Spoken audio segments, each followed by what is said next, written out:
Hello guys, అందరికీ నమస్కారం. చాలామందికి లా ఎలా చదవాలనేది తెలియదు. నేను ఈ వీడియోలో మీకు చెప్తాను. చాలామంది స్టూడెంట్స్కి 10th తర్వాత ఏ గ్రూప్ తీసుకోవాలనేది తెలియదు. ఇంటర్లో మీరు సిఈసి, ఎంపీసీ, బైపీసీ ఏ గ్రూప్ తీసుకున్నా కూడా మీరు లా చదవచ్చు. నేనైతే సిఈసి చదవమని చెప్తాను, ఎందుకంటే సిఈసిలో బేసిక్ ఇన్ఫర్మేషన్ ఉండిద్ది లా గురించి. సో నేనైతే సిఈసి చదవమనే చెప్తాను.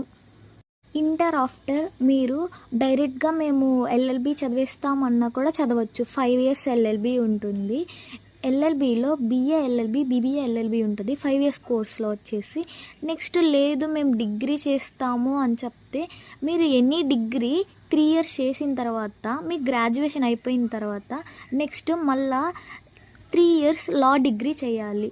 3 years లా డిగ్రీ చేసిన తర్వాత అప్పుడు మీరు గ్రాడ్యుయేషన్ కంప్లీట్ అయిన తర్వాత మీ లా స్టడీ మొత్తం అయిపోయిన తర్వాత మీరు అడ్వకేట్గా అవ్వచ్చు, లీగల్ ఆఫీసర్గా అవ్వచ్చు, ఒక జడ్జిగా అవ్వచ్చు, ఒక కార్పొరేట్ లాయర్గా కూడా. ఈ లా స్టడీ మొత్తం అయిపోయిన తర్వాత మాకు ఇంకా లా చదవాలని అనుకుంటే మీరు ఇంకా ఫ్యూచర్ ఆప్షన్స్ ఉన్నాయి. Future study options LLM masters of law చేయొచ్చు, పిహెచ్డి ఇన్ లా చేయొచ్చు, యూపీఎస్సి ఎగ్జామ్కి ప్రిపేర్ అవ్వచ్చు, లీగల్ అడ్వైజర్గా కూడా చేయొచ్చు.